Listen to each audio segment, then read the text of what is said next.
Bienvenue dans La Leçon, le podcast sur l'art d'échouer. Cette semaine, je suis ravie de recevoir Bérengère Krief. J'ai l'impression que les étoiles se sont alignées. On enregistre ensemble alors que tu retournes bientôt sur les planches pour défendre ton spectacle Amour, un one-woman show qui parle de rupture et de reconstruction. Je te jure que si j'avais les moyens, j'aurais tenu à tout prix à en être le sponsor officiel avec ma podcast Money, sache-le. D'ailleurs, en parlant de podcast, tu co-animes Phoenix sur les ruptures justement amoureuses avec Marine Bausson. Podcast que je vous conseille vivement, en solo ou en couple. D'ailleurs, il n'y a pas de... On fait pas ça, nous, on fait pas des catégories de genre. C'est pour tout le monde. Aujourd'hui, tu vas nous parler d'amour et je sais que c'est un sujet qui est fédérateur sur La Leçon puisque nous avons tous connu de grosses galères. Voilà. Ça commence comment ton histoire? Moi déjà pour me présenter dans mon CV amoureux, je suis une grande amoureuse. Avoir un amoureux, c'était vraiment ça occupe beaucoup d'espace cérébral. Ouais. Plutôt du genre à être tout le temps en couple? Tout le temps en couple, jusqu'à cette rupture-là. Okay. Vraiment, j'ai enchaîné, j'avais pas le courage de quitter certains amoureux alors que ça n'allait plus. Donc t'es dans la relation, ça ne va pas, tu reproches à l'autre des choses alors que ça ne te convient plus et j'avais pas du tout les clés personnelles j'avais pas conscience de qui j'étais. C'était toujours la faute de l'autre. Voilà. Donc pendant très longtemps, je vous la fais très courte. Je suis amoureuse régulièrement, enfin voire tout le temps. J'ai très peu de périodes de célibat. Moi, ça me fascine ça parce que moi, mais c'est littéralement l'inverse, tu vois. Ouais, j'ai des copines aussi comme ça où je me disais mais comment ça se fait qu'il se passe rien? Et puis j'ai pas dit qu'il se passait rien. Ouais, non mais moi j'ai des copines qui se passait rien du tout et je me disais mais comment c'est possible? Et moi j'enchaînais vraiment des relations longues quasiment du jour au lendemain quoi. Genre, rencontrer un mec, je partais et comme ça faisait déjà 1 an que j'étais plus bien dans la relation, si tu veux, je pouvais plonger dans une autre puisque j'étais déjà préparée. En fait. Digéré, et là, tu fais tout en même temps et c'est très fatigant. Donc un jour, j'ai 32 ans. Je viens de passer... je sais plus quel... Bon bref, peu importe. Mais en tout cas, je fête mes 30 ans avec mon amoureux. Ça fait 1 an qu'on est ensemble. À 30 ans, je suis au summum de Wham. Mon spectacle se passe très bien, ma carrière est super. J'ai cet amoureux qui est là, qui me fait des surprises. On est complètement dans une comédie romantique, c'est extraordinaire. Et pour mes 30 ans, il m'organise une fête surprise et le cadeau, c'est un voyage à New York. Wow. On part à New York. On arrive là-bas. Et ton mec, c'est Richard Gere, quoi. C'est fou. C'était Richard Gere, voilà. Et il m'emmène. Plus jeune, peut-être. Et il m'emmène. Et puis, je ne me prostituais pas à cette époque-là. Et il m'emmène à Central Park. Il veut absolument qu'on aille à Central Park. Donc, moi, je suis là, waouh, je suis Carrie Bradshaw. Et on va sur le lac de Central Park et sur la barque, il me demande en mariage. C'est pas vrai. Et je suis genre, wow.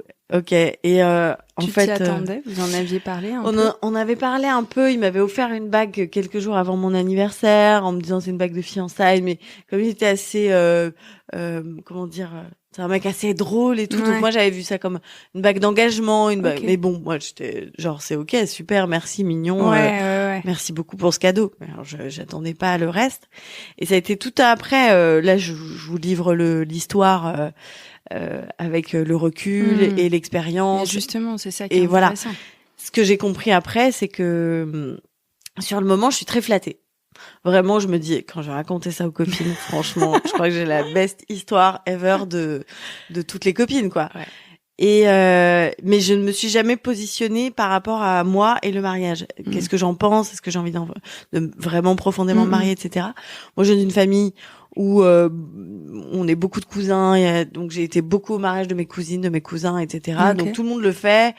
Ça a l'air d'être super. Après, t'as la photo de toi devant la mairie avec ton mari sur le buffet de chez papy, mamie. Il y a quand même un mausolée où on entre. Ça y est, on est mariés, c'est vraiment super. Donc je me dis, le mot mausolée, il est pas anodin. Si je me permets Mais oui, je vois tout. On est plutôt à des funérailles qu'à autre chose c'est là. vrai, c'est vraiment ça, tu sais, il y a les photos de toutes les cousines et les cousins mariés. Et puis il y a moi à côté qui suis toute seule avec mon chien. Et non, moi à côté, il y a mon flyers, tu vois. De mon spectacle. C'est cool. J'ai déjà une actualité, bon, ça va. C'est clair. Et donc je me dis mais ça y est, je vais rejoindre ce club. Donc je suis très contente, on rentre. Là, je l'annonce à mes parents. J'ai quand même une petite boule au ventre en disant ça fait qu'1 an qu'on est ensemble. Je sens que c'est un peu pas frivole, mais bon, voilà. Tes parents, ils le prennent comment? Ouais. Alors au début, on est par téléphone et je crois que je leur dis quand je suis là-bas à New York et ils font ah ok bon très bien. Ils raccrochent et ils me rappellent après en me disant on est hyper contents, c'est super, non. Et quand est-ce qu'on rencontre ses parents? C'est surtout la grande question qui, d'un coup, je fais ah bon, vous avez vraiment besoin de ça? Ah, ça se fait comme ça, mais bien sûr, on n'y pense pas. Et puis après, bon, on organise et moi, je trouve ça très très chiant à organiser. C'est compliqué pour moi. Enfin, il y a pas beaucoup de plaisir. Lui, pareil. Donc, je commence à regarder des trucs, qu'est-ce qu'on va faire et tout. C'était un rêve de petite fille pour toi, pas plus du tout. que C'est ça en fait, c'est que là je réalise que en fait j'ai aucune idée. Et en même temps, la vie est bien faite. J'ai 2 copines très proches de moi qui aussi préparent leur mariage. Bon, c'est sympa. Il y a un sorte de petit gang. C'est très sympa. Et en même temps, je peux échanger. Et en même temps, je vois bien que elles savent très bien où elles vont. Tu vois, que vraiment, il y a pas de doute. La robe, elle sera comme ça sera à tel endroit, c'est comme ça. Il y a tant de personnes. Oh, moi, je suis là, je sais pas et tout. Donc bref, c'est assez fastidieux. Je raccourcis les choses parce que peu importe, mais en gros, à un moment donné, je sens que mon mec se dégonfle du mariage, que c'est chiant, qu'il me dit pas vraiment, mais que il est là à demi-mot, il me dit ouais. Et bon, je lui dis écoute, moi, il y a aucun souci, tu vois, je suis pas si on était à 8 mois avant, je dis franchement, enfin, si on n'est pas dedans, on annule et puis voilà. Ouais. On se reprend. Ça te fait pas une petite boule au ventre que de ressentir ça de son côté, parce que tu vois, je me dirais presque, c'est un peu nul, hein, mais j'ai beaucoup de fierté et je crois que j'ai un ego de Corse assez bonne poigne, quoi, tu vois. Et doutez-moi, pourquoi pas, mais si lui commence à douter, je crois que ça me ferait un peu flipper, chier, tu vois. Bah oui, non, ça m'a fait chier. Évidemment que ça m'a blessée, quoi. J'étais mais qu'est-ce que c'est? Pourquoi? Je voulais connaître la vraie raison. Ouais. Il me la disait pas vraiment. Il y avait quelque chose de et je voulais pas trop creuser parce que dans ces cas-là, tu te dis parce que c'est tellement de pression d'un coup, tu te dis jusqu'à ce que la mort vous sépare. Si t'arrêtes, tu te dis attends, on s'est promis un truc, mais en fait non. Ouais. Donc je sens le truc. Bon, ça, en fait, c'est la rupture la plus longue de l'histoire des ruptures qui s'étiole, etc. Et à un moment, on décide d'annuler, pas de se séparer. Ok. Et ensuite, vous décidez quelles sont les raisons de cette annulation. Est-ce que c'est parce que sur le coup vous dites c'est trop tôt en fait? Est-ce que on se dit que c'est pas, enfin qu'on est un peu en train d'organiser une grosse fête et que en fait on n'est pas. Enfin moi je fais de la sophrologie à ce moment-là. Je suis en protocole de sophro pour gérer mon trac, qui m'a fait vachement bien. Et donc du coup je lui en parle et elle me dit mais quels sont vos projets ensemble? Et en gros bon nous on avait quand même un débat, c'est est-ce qu'il veut des enfants ou pas? Donc lui il me disait je veux pas d'enfants. Bon on a 30 ans. Il est un peu rigolo, donc je me dis attends bon aujourd'hui il veut pas d'enfant, mais est-ce que demain il changera pas d'avis?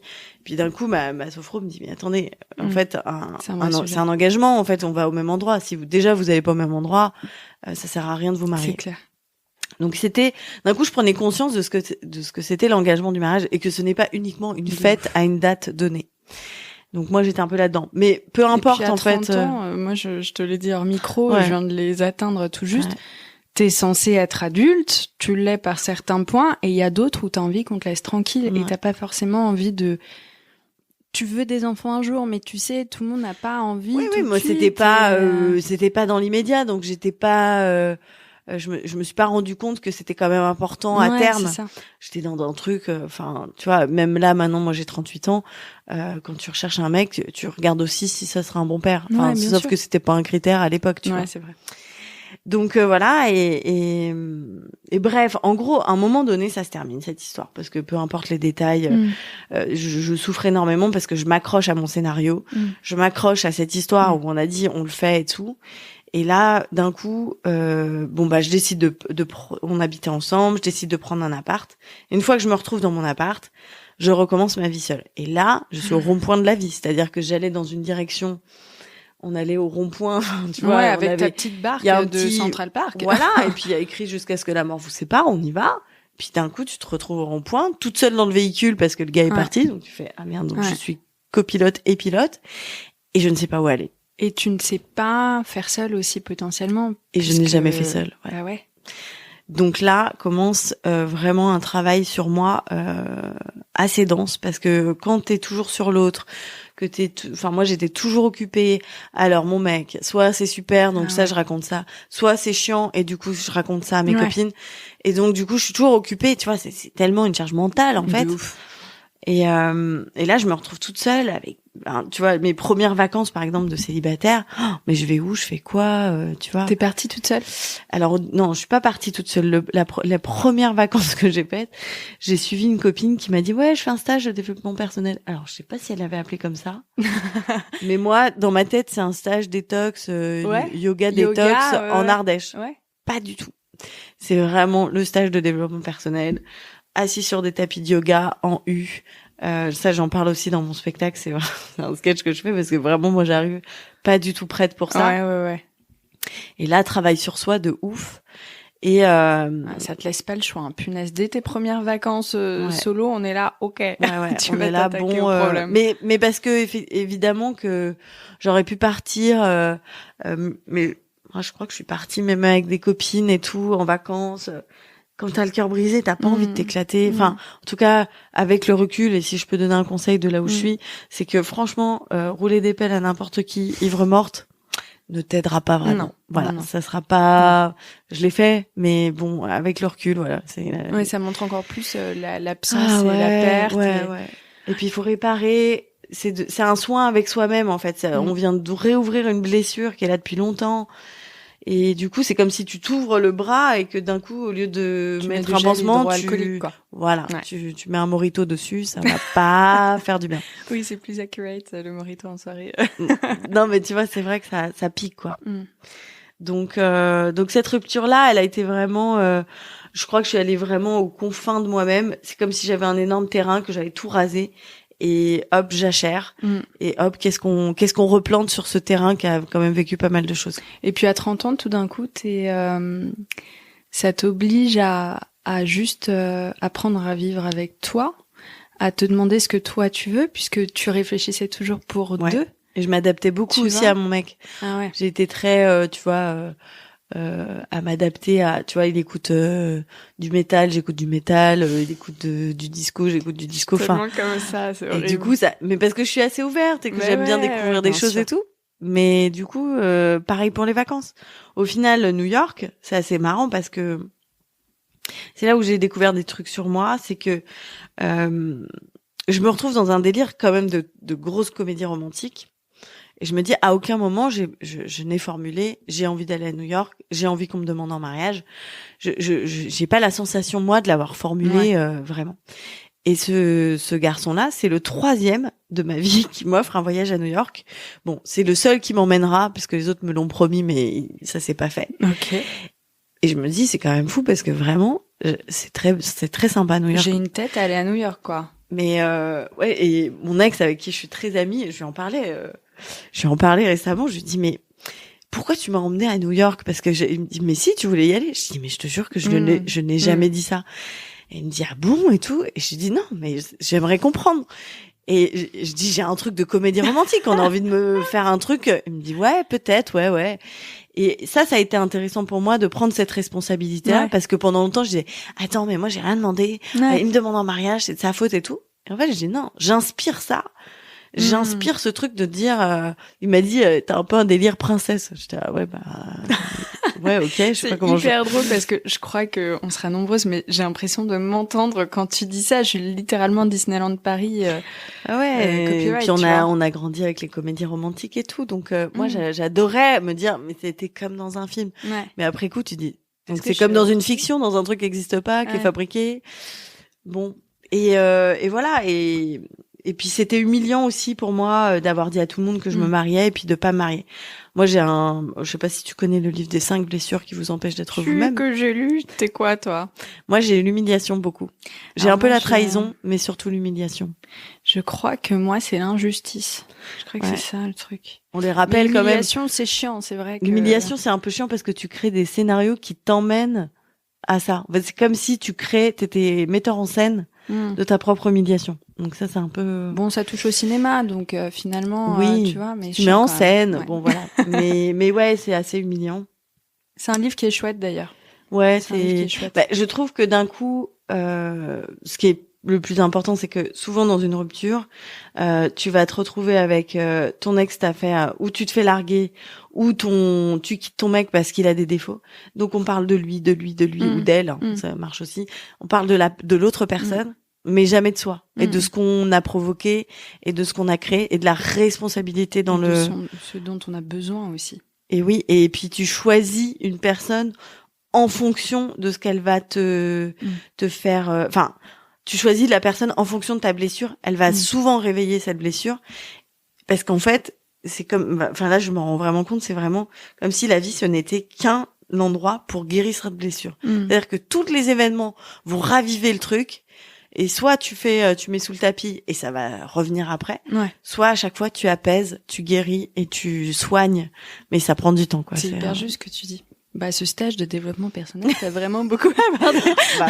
J'en ai pas fait qu'un. Après, ça a été la porte ouverte à tout ça. Et socialement, bon, toi, c'était pas forcément ton rêve de te marier, mais t'as une grande famille, beaucoup de mariages autour de toi. Ça a l'air d'être quelque chose qui se fait, qui se perpétue. Ouais. Comment ça se passe quand tu l'annonces aux gens? Bah, mes parents, je te dirais au niveau caricatural, enfin, en tout cas, c'est un peu une caricature, mais ils me disent, mais qu'est-ce qu'on va dire aux gens? Tu sais, c'est vraiment, qu'est-ce que les gens vont penser? Après, il y a des gens qui disent, bon, écoute, parce que sur le moment, on se sépare pas. On dit, c'est pas le moment, il y avait du travail, il y avait des choses qui prenaient de la place et tout, on n'y arrivait pas. Donc, on a dit un peu, on reporte, tu vois, donc ça a été un peu, voilà. Okay. Un peu noyé dans le truc. Mais après coup, aujourd'hui encore, tu vois, ça fait un peu plus de 7 ans, cette histoire. En fait, je sais toujours pas si je veux me marier. Enfin, je crois pas que je me marierais de toute façon de manière très classique, en fait. Ça, je ferais un truc en petit comité, parce que c'est un engagement de mon mec et moi, et vraiment, voilà, on se dit que on crée un truc, j'en sais rien. C'est un engagement. Mais le folklore, la robe, le truc, vraiment, franchement, quand j'ai essayé les robes, j'ai dit, mais franchement, être la reine de la soirée, je comprends que c'est génial, mais je le vis dans mon spectacle. Mais c'est ce que j'allais dire, tu montes sur scène tous les soirs. Tu vois, tout le monde me voit, je mets des costumes. C'est bon, tu l'as, ton truc. C'est chouette, hein, mais ce désir-là, en tout cas, qu'on peut avoir, parce que moi, je vois des cousines à moi qui sont pas du tout, tu vois, show-off et tout, l'enterrement de vie de jeune fille ou le machin, elles sont hyper heureuse d'être la star de la journée et il faut se l'offrir, tu vois. Ouais. Même dans sa vie sans robe, mais c'est être la star de sa propre vie, c'est vraiment chouette. Donc tu sais, c'est vrai pour mes 30 ans, j'ai fait un week-end d'anniversaire avec mes potes et je leur ai dit, on rigolait, on était à une soirée, j'étais là, bah écoutez, moi il y aura pas de mariage de mon côté pour l'instant. Et mes meilleurs potes m'ont dit, écoute, on sera tes témoins d'anniversaire. Et j'ai trouvé ça génial, tu vois, de s'offrir quelque chose pour se faire plaisir et pas forcément lié à un mariage. Je trouve ça très drôle. Ah, c'est sûr. Donc oui, tu le vivais, toi, de ton côté, très souvent.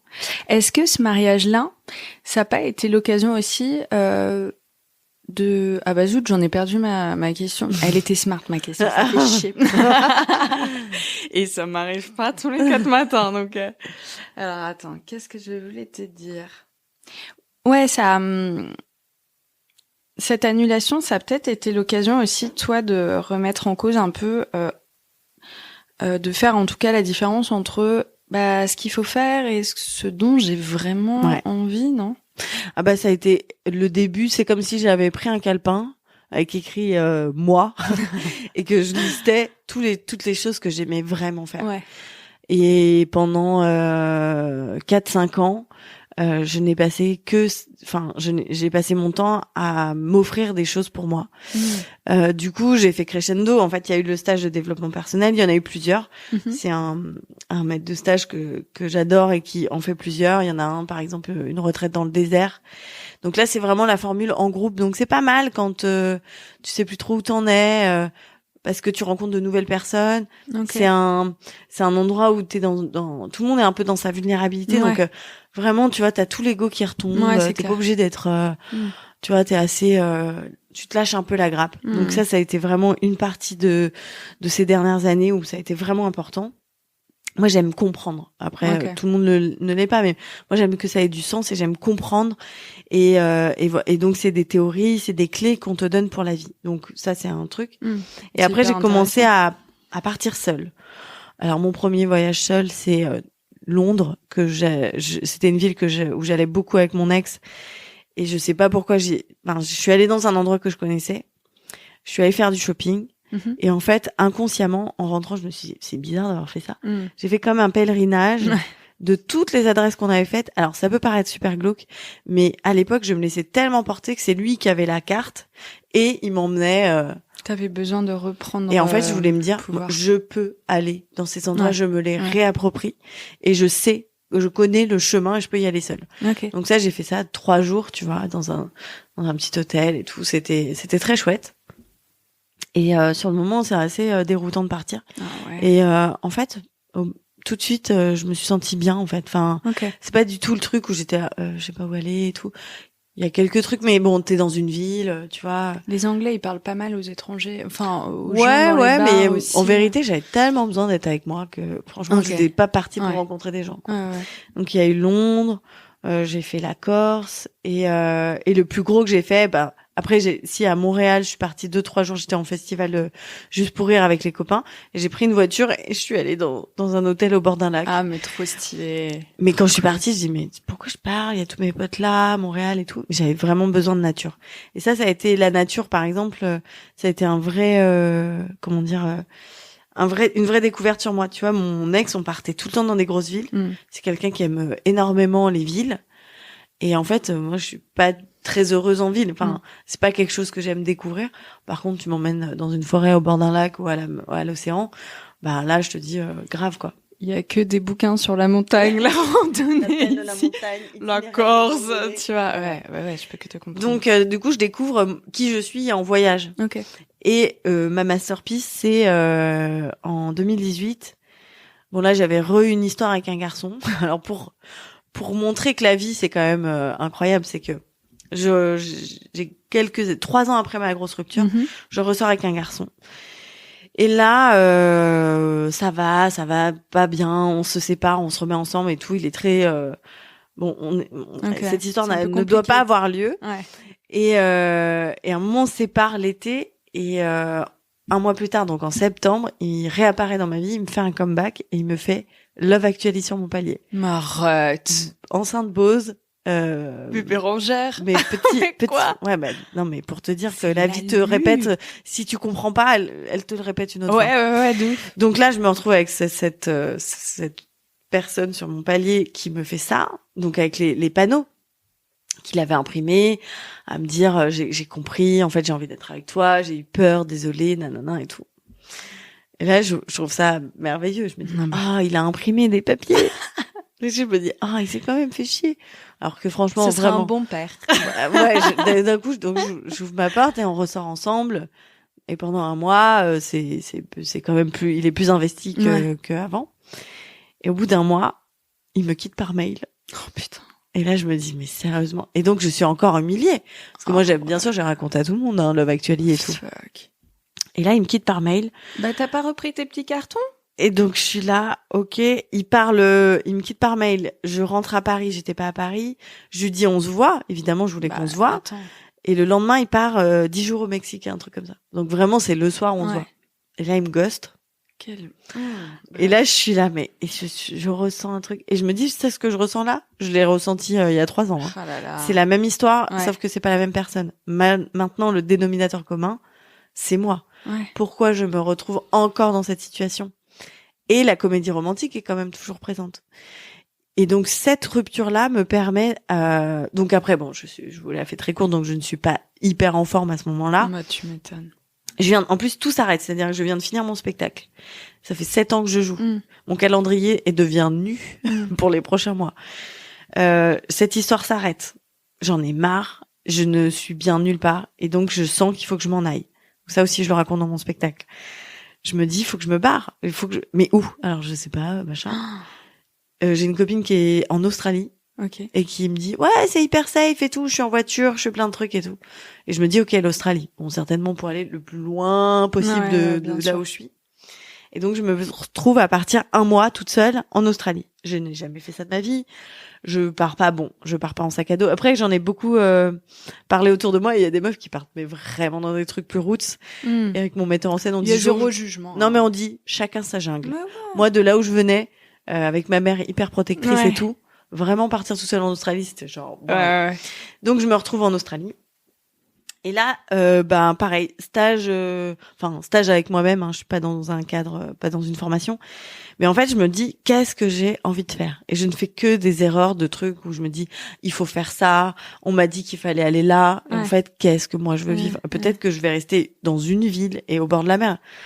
Et les 10 premiers jours sont assez chaotiques parce que je fais pas du tout ce que je veux. Il y a beaucoup de peur. Et ce voyage a vraiment transformé le reste de ma vie parce que d'un coup, je me suis dit, mais en fait, ce que j'aime, c'est être au bord de la mer. Parce que tu sais, des fois, j'allais dans les terres. Puis je me dis, mais j'aime pas.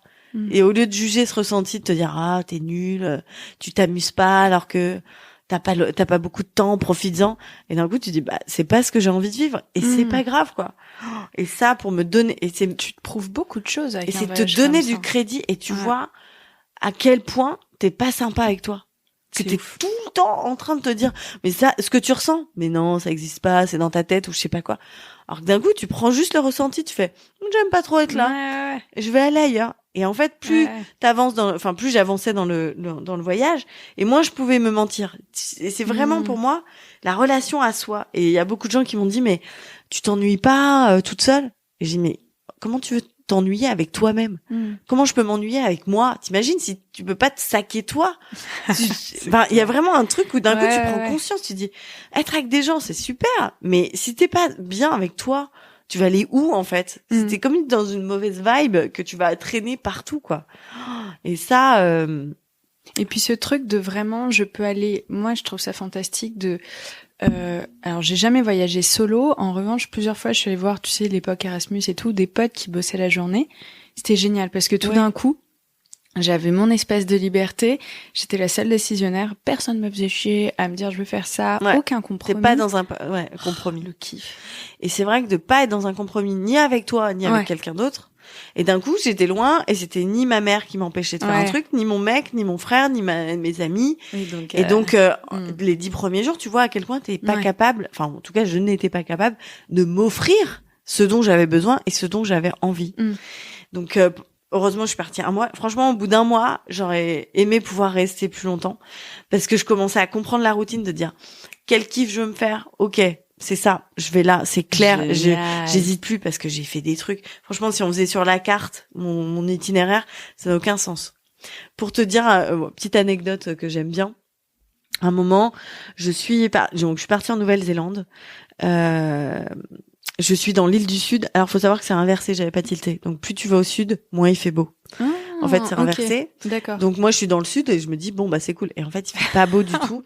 On est au mois de janvier, mais c'est censé être l'été là-bas. Ils ont un accent du Nord, c'est trop bizarre. Je comprends pas. C'est chelou. Et, il fait pas beau. Donc, j'essaye de trouver du soleil. Donc, je remonte.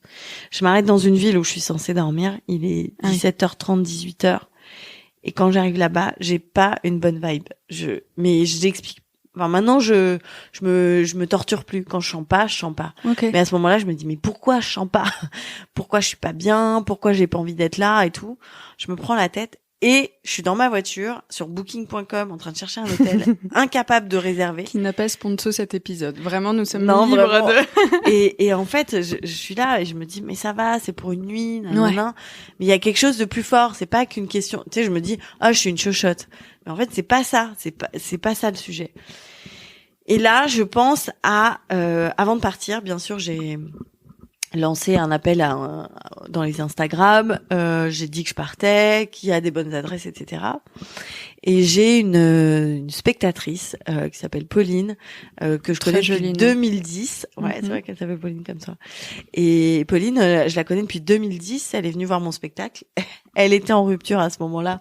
Elle m'avait écrit et on avait conversé. Improbable. Et j'avais un peu fait mon love coach Trop mignon. déjà à l'époque. Et en fait, elle m'envoie un message et elle me dit, écoute, j'ai vu que tu partais. J'ai un ami qui a un Airbnb à Auckland, donc dans l'île du Nord. Il s'appelle Seb, il est super sympa. Même si tu n'y vas pas, écris-lui. Il est vraiment cool. Okay. Et là, je suis dans ma bagnole et je pense à ça. Je me dis, à ok. 18h en plus. Oui, quoi. il est 18h, donc la nuit va tomber. Il faut que je trouve un truc. Ouais. Et j'appelle ce mec. Je crois que je lui avais déjà envoyé un mail. Mais donc je l'appelle, je lui dis, écoute Seb, je suis Bérangère, je suis une amie de Pauline. Voilà, je voulais savoir qu'est-ce que je peux faire, où je peux aller dans des coins sympas et tout. Il me dit, bah c'est vrai que là, tu vas pas avoir beaucoup de soleil. Il fait quand même plus froid dans l'île du Sud et tout. Il me dit en revanche, moi demain je pars dans une maison dans l'île du Nord, je sais plus comment ça s'appelle, Tauranga, je crois que ça s'appelait. Okay. À Tauranga, j'ai une copine qui me prête une maison. On va faire du surf et du paddle. Je suis avec un copain, mais il y a de la place pour toi si tu veux. Mais quoi? Et là, je fais sympa. Que des mots clés plage, paddle, surf. C'est clair. Et je me dis ah bah banco. Mais c'est comme si t'es à Bruxelles et on te dit écoute demain viens à Ajaccio.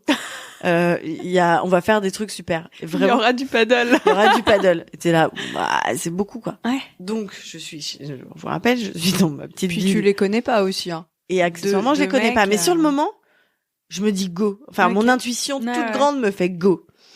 Donc là, course contre la montre, je remonte, je refais 3 heures de route, je m'arrête dans un hôtel. Pas très loin de l'aéroport. Je change mon billet. Je prends un billet pour l'île du Nord, pour Auckland. Je rends ma voiture. J'arrive à Auckland, je reprends une voiture. J'ai 3 heures de route, j'arrive à Tauranga. Mais what? Et là, le mec me dit, je suis au restaurant avec Bertrand, mais les clés, tu sais, c'est comme un Airbnb, t'as les clés dans un petit code et tout, donc rentre et on te rejoint. Et moi, je devais faire un Skype avec ma thérapeute d'ailleurs. Donc je leur dis que j'ai un rendez-vous pro pour pas me faire flipper et dire la meuf très chelou. Et donc j'arrive devant la maison et là je prends conscience. C'est-à-dire que je me dis attends, là je vais rentrer dans une baraque. Il y a 2 gars que je connais qui vont arriver. Ouais. Il est 23h. Il est 23h. Ouais, quand ils arrivent, il est 23h. Oh non, tu pousses là. Et là je me dis comment est la maison où je dors, comment ça se passe. Et je pense à ma mère, je me dis mais si je lui dis bah là je suis dans une maison, il y a 2 gars qui vont arriver mais je le sens bien. Mais je le sens hyper bien et tout. Donc je suis et d'un coup t'as vu des true crime sur Netflix. Mais bien sûr, ma mère elle est abonnée, j'en parle aussi dans le spectacle. Abonnée, c'est la meuf qui connaît tous les faits entre l'accusé et tout. Donc vraiment, je suis sur une scène de crime plus que sur une scène de kiff, tu vois. Non mais limite la nana elle s'installe par terre, elle prend une petite craie et elle se fait son truc elle-même quoi. Je les attends voilà, la proie rêvée quoi. Mais au fond de moi, il y a quelque chose où je me dis mais je suis au bon endroit. Écoute, ils arrivent, ils sont super sympas.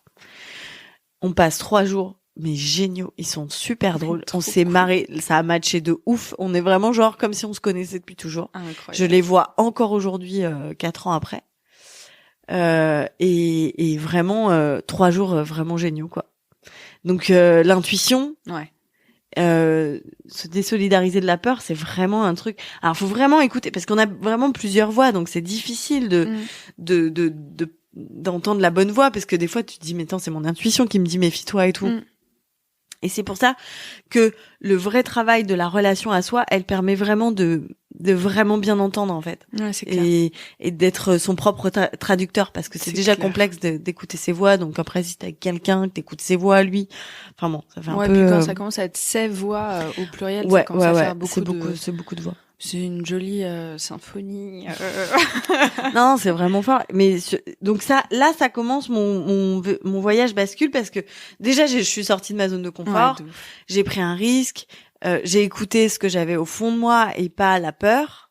Et ça, je vais le faire après à chaque fois en fait pour plein de trucs.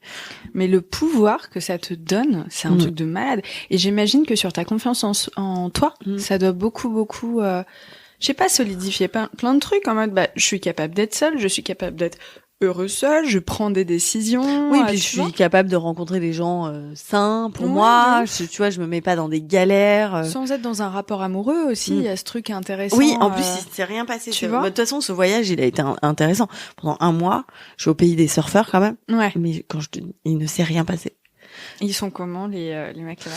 Bah après, moi j'ai un niveau d'anglais qui est filtre, hein, forcément, mais ils sont comment les mecs? Non, mais il y a des beaux mecs et tout, mais j'étais tellement pas là pour ça. C'était tellement pas le sujet qu'il ne s'est rien passé à ce niveau-là, quoi. Et il y a zéro. Ouais. Non, mais moi je trouvais ça marrant, quoi. Parce que du coup, et puis ça me soulageait en fait. Ouais. Parce que tu vois, j'étais dans un rapport d'humain, pas dans un rapport amoureux ou de séduction et tout. Ouais. Ou forcément aussi. Au sein du couple, on est réellement soi-même. Il y a un moment, je crois qu'on n'a plus le choix que voilà. Mais quand t'es dans la séduction, t'es pas vraiment toi-même. Soit t'es une version exacerbée de toi-même, si tu veux, mais il y a un sort de truc qui est un peu déséquilibré. Et toi, justement, tu voulais te retrouver, quoi. Donc c'est pas possible. Non, la séduction n'était pas là. Un flemme. Non, mais pas du tout. Ouais, je comprends. Vraiment. Et avec le recul, cette rupture, c'est quand même si on t'avait dit. Tu te rends compte quand tu t'es mis avec lui? Alors, tu vas pas te marier. En revanche, tu vas partir. Tu vas voyager de ouf, seule.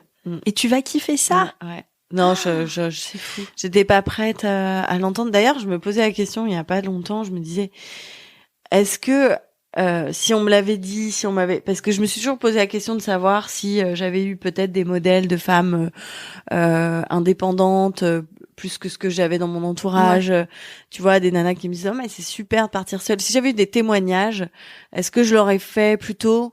Est-ce que je me serais moins plantée longtemps?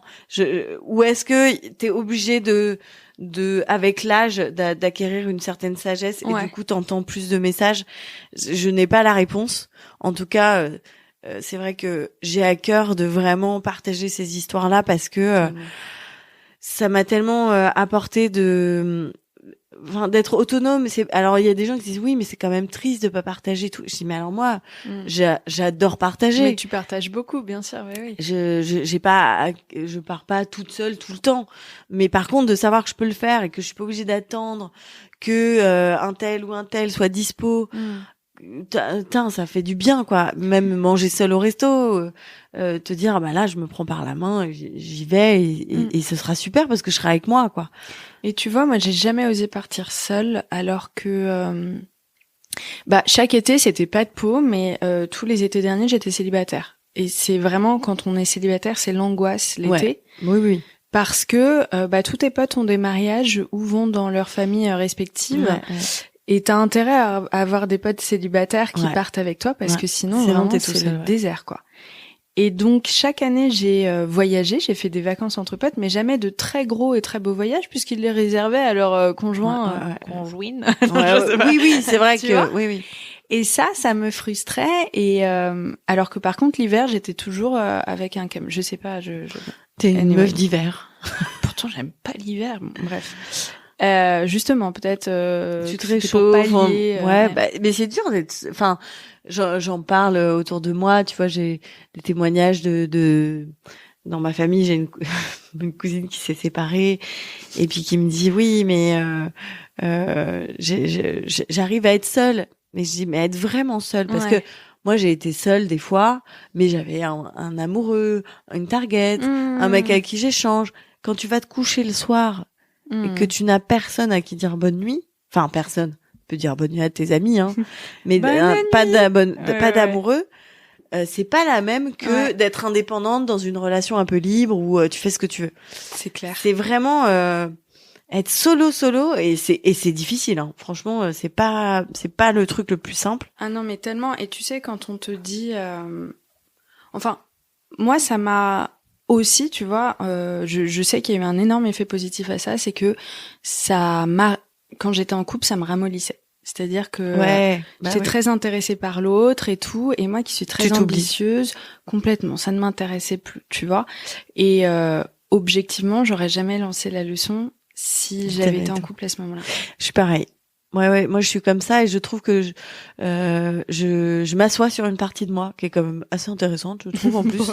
C'est vraiment une partie de moi où je me dis mais j'ai la sensation que c'est vraiment lié aussi, enfin on est en train de déterrer ça avec le féminisme, mais c'est la puissance du féminin, c'est-à-dire que il y a inconsciemment quand t'es avec un mec, même s'il te le demande pas, on va pas les accabler plus, mais en tout cas il y a un truc qui me dit brille pas trop quand même, parce que quand même ça va être chaud pour lui quoi. De ouf. Et cette croyance limitante en plus, elle est moi j'ai en fait avec le recul dans ma vie, j'ai des super souvenirs de célibataire.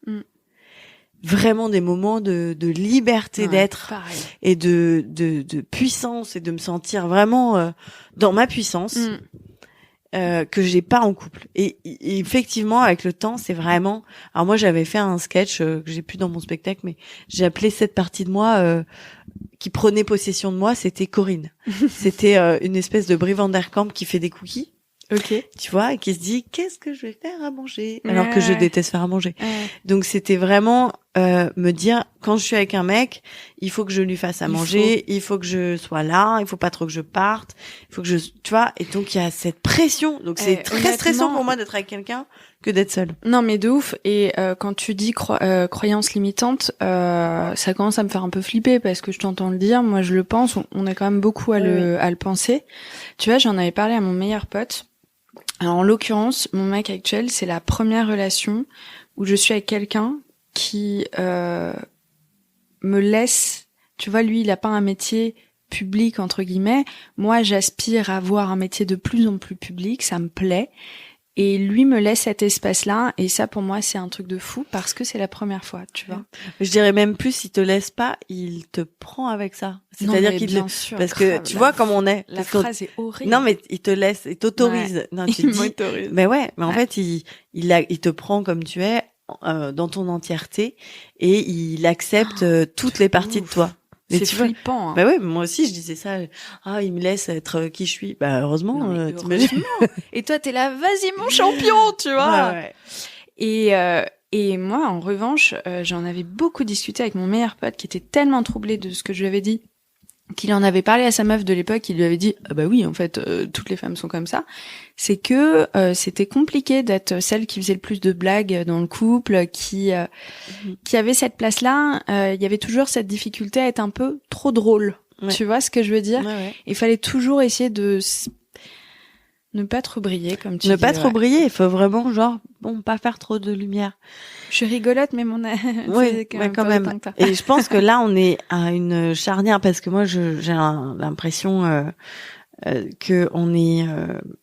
Enfin, je vois beaucoup de femmes célibataires d'à peu près mon âge, tu vois, qui ont l'air d'être quand même assises dans leur métier, qui font le métier qu'elles avaient envie de faire, qui, je sais pas, ont leur appartement, gagnent leur vie, sont autonomes, voilà, ont des vies quand même plutôt riches et plutôt chouettes, et qui ne trouvent pas. Et je me dis, mais c'est quoi ce club des nanas super qui ne trouvent pas de mec? Et en fait, il y a un vrai truc là-dedans, une dualité, et je pense que on est en train de transformer ce qu'on pense du couple et qu'est-ce que ça nous apporte le couple. Pourquoi être avec quelqu'un? Tu vois, moi j'ai vraiment en ce moment cette question, c'est de me dire qu'est-ce que j'ai envie de vivre avec l'autre? Et c'est pas un conte de fées, ça c'est plus ça, mais c'est de me dire en fait moi ma vie elle est super. Je rencontre quelqu'un, donc pour que ce soit un bonus, qu'est-ce qu'il faudrait? Mais du coup, je me suis perdue dans ma phrase, mais en tout cas, ce clan de nana, il y a vraiment cette puissance je peux le comprendre. D'un coup, les femmes sont dans leur puissance, elles vont faire un peu peur à certains mecs.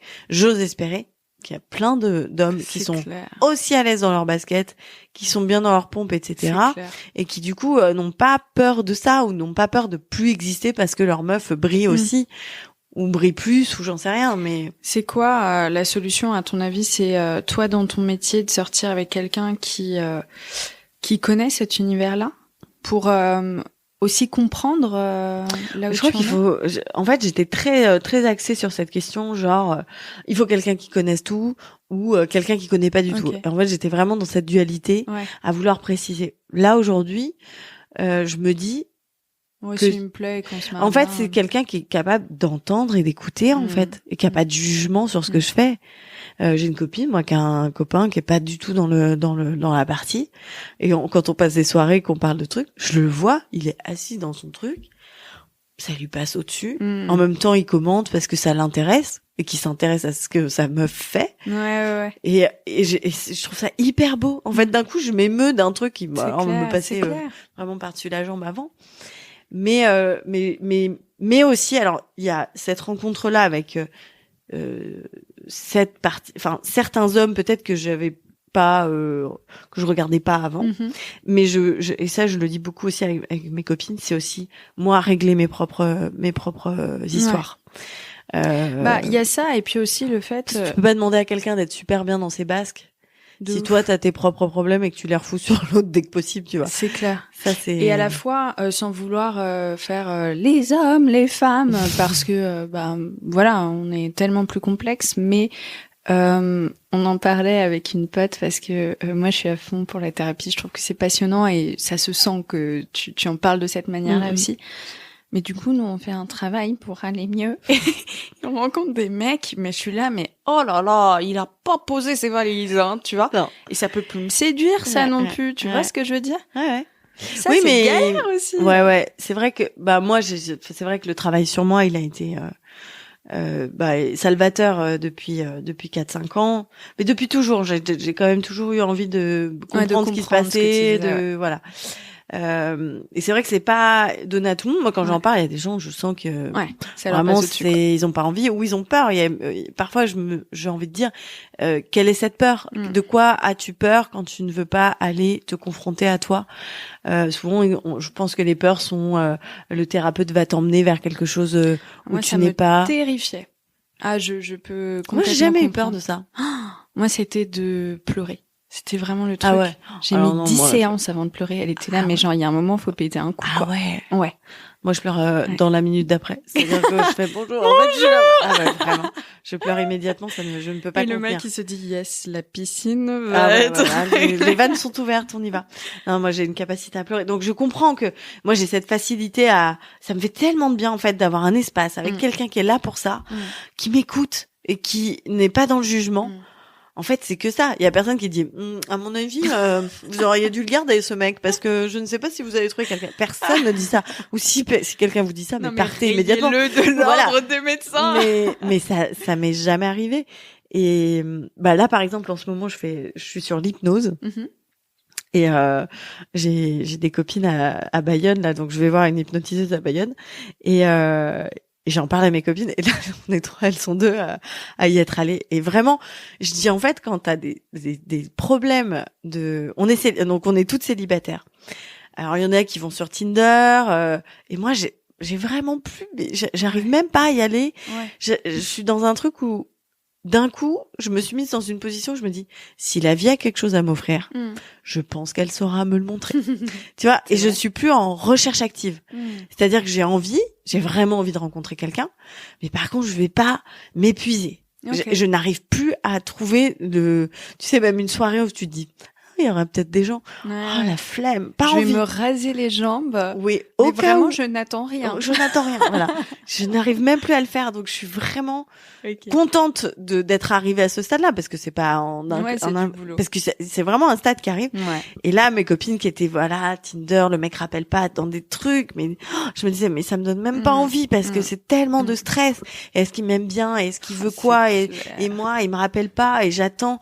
Oh là là, je dis, et donc là, je lui dis, mais va voir. Mais même après 8 mois, il y a des moments où je me pose des questions avec mon cum alors que tout se passe bien. Ouais, tu vois, c'est quand même un stress. Ouais, donc je lui dis, va voir cette nana, et elle me dit, ça m'a fait tellement de bien. Et tu sais, ça te fait redescendre.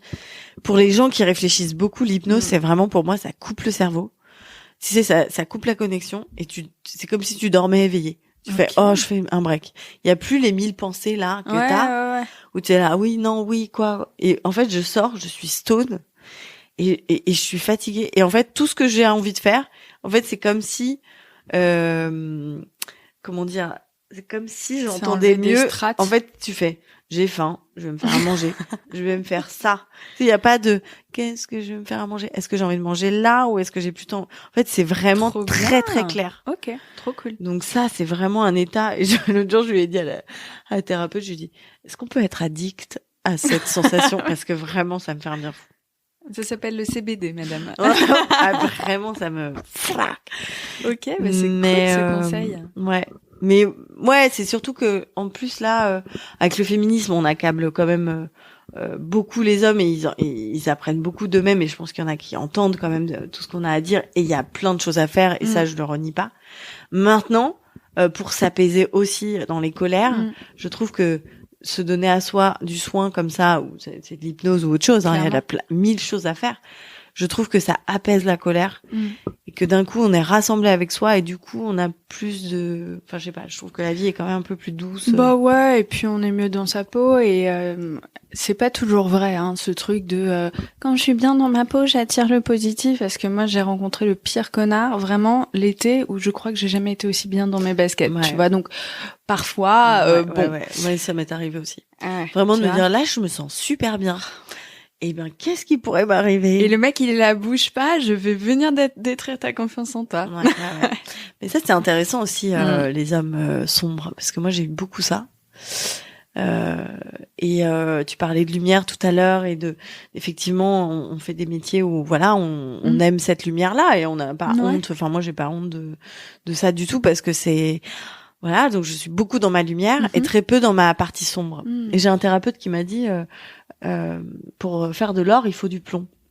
Ok. Et il me disait, s'il y a pas de plomb, il y a pas d'or. Donc ça veut dire que si il me disait, arrête de juger ce que tu penses être des défauts, ce que tu penses être négatif chez toi. Et cette partie sombre, c'est comme un endroit où je vois la porte, mais pas tellement envie d'y aller. Ah ouais, c'est intéressant. Et cette rencontre avec ce mec sombre, qui m'est arrivé régulièrement dans ma vie, là, je viens de finir une histoire avec quelqu'un qui était plutôt sombre. Et en fait, ça m'a permis, et un jour, je dirais un grand merci. Ça prend un peu de temps, mais en tout cas, ça m'a permis d'aller visiter ça et de dire merde, tu vois, et de vraiment, j'ai passé ma relation à hurler. Mes convictions, mes choix, ma liberté. J'ai passé mon temps à hurler. Je suis pas quelqu'un de colérique, je suis quelqu'un de plutôt calme. Et quand je dis les choses, je m'énerve très rarement. Mais là, j'ai poussé des portes, mais de l'enfer pendant le confinement et tout. C'était vraiment vraiment. Je me disais waouh, c'est intéressant le Covid, hein. Ça permet vraiment de voir des choses qu'on n'avait pas très envie de voir. Donc, les expériences de la vie. Et ça, c'est intéressant, c'est que t'es en pleine lumière. C'est gratuit. C'est gratos. Et ça, tu vois, tu dis l'été, j'étais en pleine lumière.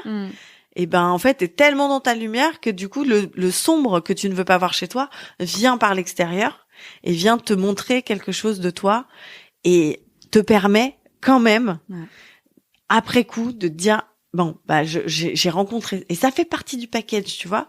Donc moi, j'essaye d'englober. C'est assez déculpabilisant de dire ça. Ouais, et surtout, maintenant que j'équilibre, et tu vois, j'ai l'impression maintenant de me balader avec mon sombre et ma lumière, tu vois, dans les deux, vraiment voilà, je suis sous le bras. Ben je me dis, j'ose espérer que du coup je vais rencontrer quelqu'un qui a aussi cet équilibre-là. Ouais, c'est clair. Parce que si t'es que lumière, du coup tu rencontres très sombre et hop, alors là, on me voit pas faire mon geste, mais de rééquilibrage. C'est une chorégraphie qui me bluffe, que je trouve très belle. Vous manquez quelque chose. Mais en tout cas, ouais, c'est intéressant. Tu vois, parce que sinon c'est la fatalité. Ah oui, mais j'ai pas de chance, j'étais super bien. Moi, ça m'est arrivé plein de fois et je comprenais pas. Je me disais mais c'est horrible, pourquoi je vais vers ce mec-là? Mais moi, j'en avais parlé à ma psy. Oh, mais t'as vu comment on peut en parler des heures d'avant, c'est un délire. Je disais à ma psy, j'étais dans une période où franchement c'était la merde, tu vois, et je crois que ça a été un danger. Ce mec-là que j'ai rencontré, je me suis dit la roue tourne à tourner, comme dirait Ribéry, et je me suis pris la plus grosse claque de ma vie, mais peut-être aussi en partie parce que je me disais enfin, tu vois. Et j'arrêtais pas de dire à ma psy, mais quand même, mais j'ai pas de chance. Et puis moi, j'ai des copines à côté qui avancent, qui se marient, et qui t'annoncent le 2e ou le 3e. Et toi, tu viens de retrouver un choc à pic dans ton soutien-gorge, quoi. Tu vois, c'est ta news de la journée, tu vois. Et vraiment, ça fait du bien aussi de se dire ça. En fait, il y a pas de notion de chance. La vie n'est pas un équilibre où Dieu ou qui que ce soit te dit on va lui mettre allez, un mec bien, lui on va lui mettre un et puis un peu de bien, un peu de mauvais, un peu non, en fait la vie est profondément toujours juste mais tu attires toujours à toi ce que tu vibres aussi. Donc c'est ça l'intérêt de travailler sur soi, c'est que quand tu connais ta vibe, ton truc, ce que t'aimes pas, du coup forcément mais ça demande pas, en fait, ça demande beaucoup de temps, mais ça demande, beaucoup de conscience, en fait. C'est à la fois simple et compliqué de travailler sur soi, parce que d'un coup, tu te dis oui, il faut du temps et tout, parce que il y en a qui vont jamais travailler sur elles et ça va être hyper simple. Et moi, justement, c'était un truc, tu vois, de chance. Je me disais, mais punaise, mais moi, j'en ai marre de devoir travailler sur moi pour rencontrer quelqu'un de bien, ça me coûte une couille, tu vois. Alors qu'il y en a à 26 ans qui sont là, oh, tu vois, et c'est réglé, quoi. Et j'avais cette colère en moi de ce côté injuste de, mais c'est du boulot pour moi et pourquoi ça l'est pour moi et pas pour les autres. Et en tout cas, ma psy m'a un peu déculpabilisée sur le fait que la vie, c'est la vie. Genre juste, tu ne maîtrises rien à part effectivement toi-même, tes émotions, comment tu réagis aux choses. Ça permet d'accepter aussi parce que sinon on se met trop de bagages de responsabilité parfois aussi. Bah oui, la fatalité, moi je trouve que c'est un peu injuste. Et puis par exemple, moi si je refais mon parcours, tu vois, si je fais une rétrospective, je me dis bah j'ai adoré vivre seule, c'est quelque chose qui est important pour moi, d'avoir mon espace. En fait, sinon ça se serait passé autrement si en fait c'était pas important pour moi par exemple. Parce que j'ai pas vraiment beaucoup vécu à deux et c'est toujours un truc où ça me, d'un coup, je sais pas comment dire, ça m'angoisse, quoi. Ouais, je comprends. Ça me met pas dans en fait, je suis responsable de l'autre, je me mets à sa place, je prends trop sur mes épaules. Trop, ouais, c'est ce que j'allais dire. Donc, du coup, ça me fatigue. Mais maintenant, après, quand tu connais bien ta partie, moi, c'est vraiment mon mode d'emploi, pouvoir l'expliquer à l'autre simplement, sans hurler, tu vois, dire, écoute, moi, je t'adore, mais j'ai besoin de cet espace-là. Je vais avoir besoin d'un temps calme toute seule, et ça ne change rien à notre relation. Enfin, de pouvoir expliquer les choses, c'est tellement, c'est rassurant en fait, ça apaise parce que tu sais que tu peux dire. Parce que la colère, elle vient quand t'es impuissant, quoi. Quand tu sais plus comment faire pour être entendu et que tu ne te sens pas entendu. Et puis la psy, ça me permet vraiment d'analyser ce qui se passe en soi aussi. Et de mieux se comprendre et donc du coup de donner son mode d'emploi comme tu le dis à l'autre. Bon, allez voir tous des psys. Trouver un peu en fait c'est même trouver un espace où tu peux vider ton sac, quoi. Peu importe. Ouais, et puis peu importe la thérapie exactement, tu vois. Ouais, parce que il y a tellement de trucs à faire, faut vraiment trouver son espace. Moi je sais que par exemple, j'ai jamais été voir de psy. Je l'ai fait un peu, mais en fait quand je parle trop, je me prends encore plus la tête. Ok. Donc tu vois, l'hypnose, je parle, mais après elle m'assomme. Tu vois, il faut vraiment me faire fermer la gueule parce que et moi je peux. Et la batte à côté de votre fauteuil, elle est. Vous inquiétez pas, ça va très bien se passer. Non, mais j'ai vraiment ça. Tu vois, donc moi je fonctionne comme ça par la respiration. Faut que je passe par le corps en fait. Je suis dans ma tête, il faut passer par le corps. C'est intéressant. Donc chacun trouve son endroit. Mais voilà, qu'est-ce qu'on peut dire d'autre que la rupture et aussi, si je peux dire un truc, c'est que la rupture, avec le recul, moi, me permet tellement de choses. Alors, la dernière, elle m'a un petit peu fait mal. Voilà, ça a été assez douloureux. Je me suis dit, je vais pas envie de 150 non plus. Tu vois, j'ai quand même envie de me poser et d'être dans quelque chose où je crois que d'avoir une vraie honnêteté avec moi. Et je pense que cette dernière relation, je me suis assise sur le fait de vivre à deux, en fusion, d'être le tout de l'autre. Je n'ai pas envie d'être le tout de l'autre. J'ai besoin de quelqu'un d'indépendant parce que je le suis. Ouais. Que trop de nous, il faut du moi, du nous et du lui. Ouais. Tu vois. Alors je vais faire, c'est ma petite théorie des bateaux qui m'est arrivée pendant le confinement. Je me suis réveillée un matin et donc j'entends dans ma tête cette théorie des bateaux. En fait, je me dis, j'ai mon bateau, ma carrière, ma vie, mes amis, etc. Ça c'est mon bateau, il vogue, et ça se passe assez bien. Voilà, c'est un bateau plutôt cool. Avec le temps, je l'ai bien pimpé. Oh, un petit yacht, ouais. C'est un bon petit bateau. Il y a 3 cabines quand même. Il y a 3 cabines. On est bien installé. Ensuite, il y a le bateau de mon mec. Mhm. Voilà, alors lui, bon, il y avait plutôt un petit bateau. Il n'était pas beaucoup occupé de son bateau. Et il y avait notre bateau.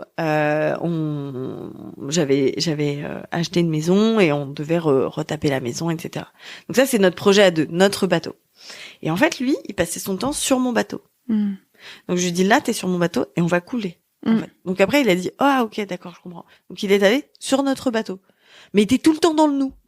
Donc c'est-à-dire qu'à chaque fois que je rentrais, c'était, oui, la maison. Alors que, bah, tu vois, c'était, Ok. nous, c'était Faut son que t'aies bateau. ta vie à toi pour raconter tes trucs à toi, en dehors de Raconte-moi, moi, quoi. viens me raconter. Enfin, Ouais, de amène-moi d'autres choses. Et donc il me manquait son bateau. Mm. Et même pour lui, tu vois.